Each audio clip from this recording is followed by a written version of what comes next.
Boa noite. Me chamo Genivaldo e tenho 63 anos. Moro em Petrolina, que fica em Pernambuco, e quem lhe escreve é meu filho Luciano.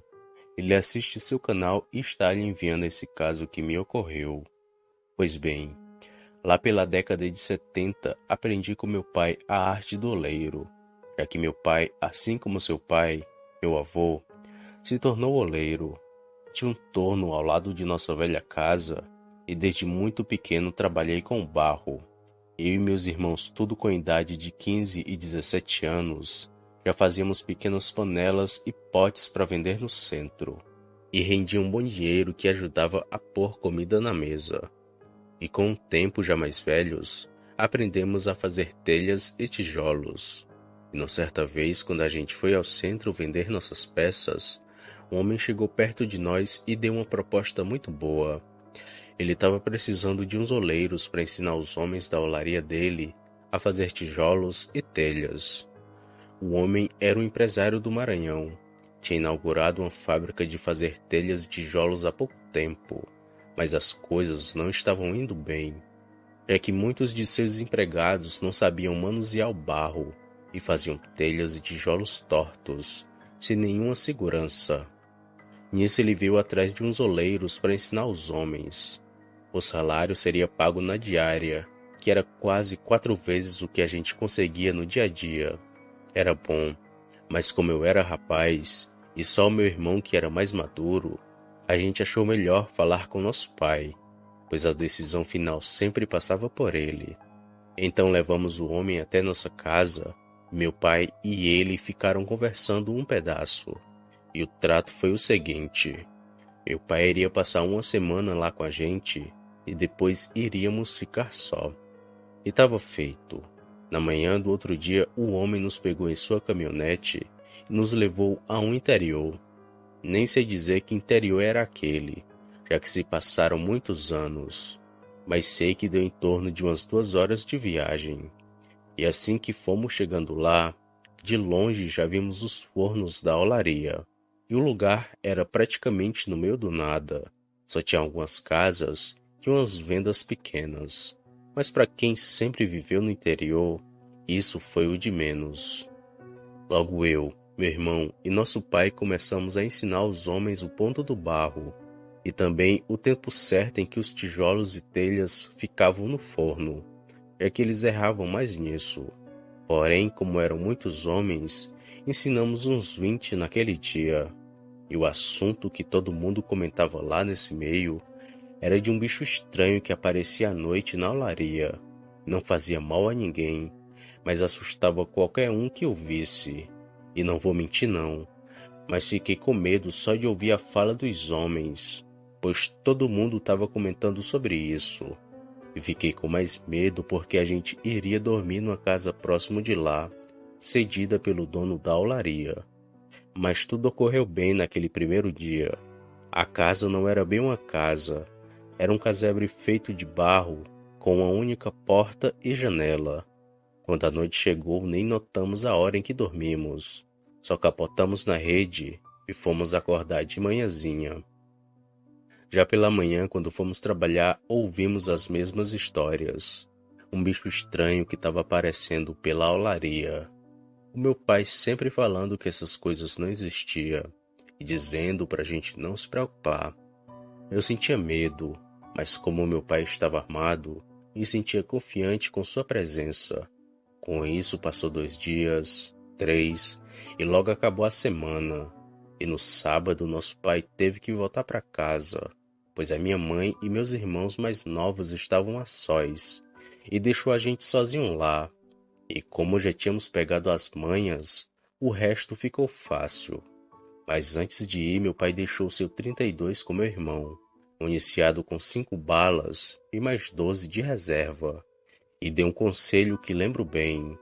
Ele disse: só atire se for preciso, e se precisar, faça com que o cabra não levante do chão. Depois de falar isso, ele pegou suas coisas e tomou seu rumo. No domingo a gente tomou um banho de açude, pegou alguns peixes para comer e de tardezinha voltamos para casa. e naquela dita noite eu escutei algo estranho pela primeira vez. A hora não sei qual era, pois assim que escurecia, a gente já ia se deitar, mas sei que acordei no meio da noite a fim de fazer xixi. Me levantei da rede e fui até o canto da parede pegar o penico. E ali, enquanto fazia minhas necessidades, comecei a ouvir um choro muito parecido com aqueles de cachorro. Olhei de um lado para o outro e percebi que vinha da frente da casa. E pensei comigo, o que diabos aquele cachorro fazia ali aquelas horas e o que queria com a gente? Foi então que depois de ter feito xixi que fui me aproximando da porta. Porém, nem cheguei a ir até lá, pois lá fora, além do choro de cachorro, ouvi um som estranho e assustador. Era como se algo quisesse falar ou estivesse engasgado com alguma coisa.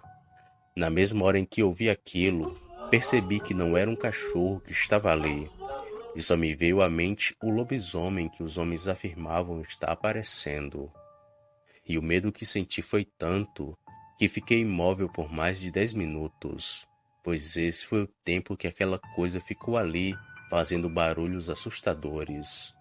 E só quando foi embora que tive forças para me mover e ir até minha rede. Demorei um tempo para pegar no sono, pois fiquei pensando se aquela coisa iria voltar para nos atacar. Mas nem sei se aquilo voltou, já que depois de algum tempo acabei pegando no sono.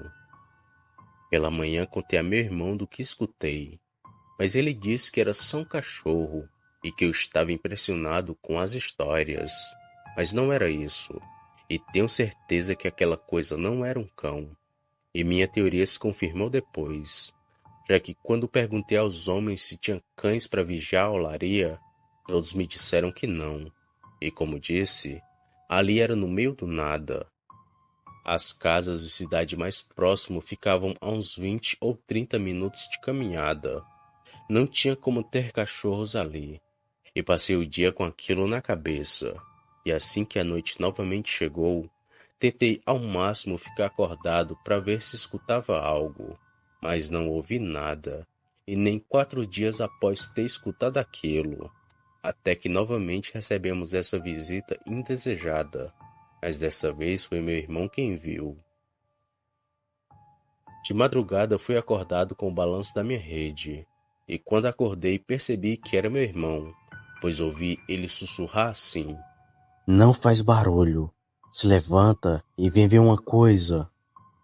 Assim que eu ouvi aquilo, eu gelei de medo e nem quis me levantar por um momento, mas a curiosidade foi tanta que acabei indo até onde ele estava. E não demorou muito, algo lá fora fez um som assustador, o mesmo que ouvi dias antes. Foi então que avisei o meu irmão que aquele era o som do lobisomem, mas ele, cético e ainda achando ser um cachorro, resolveu abrir a janela e ver. E quando ele o fez, vimos uma coisa preta de 4 a uns 8 metros de distância da janela. Aquilo, assim que nos viu, se virou e saiu correndo rumo a uma estrada de terra que tinha ali perto. O meu irmão e eu ficamos sem palavras e paralisados, só vendo aquela coisa correr. Apesar de não termos visto muita coisa, só o fato de ouvir e ver aquele vulto preto correndo nos fez pensar nas histórias que todos contavam, e descobrimos que os rumores eram reais. Tinha um lobisomem rondando a olaria. Depois de tudo ficar mais calmo, meu irmão disse que ouviu um choro de cachorro fora de casa e que logo depois alguma coisa começou a bufar e roncar lá fora. Mesmo achando estranho, ele pensou que fosse um cachorro e me acordou para ouvir também. Aquela noite foi a mais longa da minha vida. Achava que nunca teria fim, mas quando amanheceu, contamos a uns conhecidos do que vimos, e eles nos aconselharam a ir para uma casa mais próxima das outras, já que dentre todas as casas que tinham ao redor da olaria, a nossa era a mais afastada. E assim fizemos, e não vimos e nem ouvimos mais nada por lá. Só uma história e outra do lobisomem. Uns viram ele de perto como eu e meu irmão, e outros só escutaram aquele choro de cachorro. mas que graças a Deus o bicho nunca atacou ninguém. Continuamos empregados lá, mesmo depois dos homens terem aprendido a fazer telhas e tijolos. E com o tempo, muitos começaram a fazer casas e trazer suas famílias para perto da olaria. E os casos de avistamento do bicho foram se acabando, até se tornar algo raro. Porém, ninguém saía sozinho à noite, com medo de se bater de frente com o lobisomem.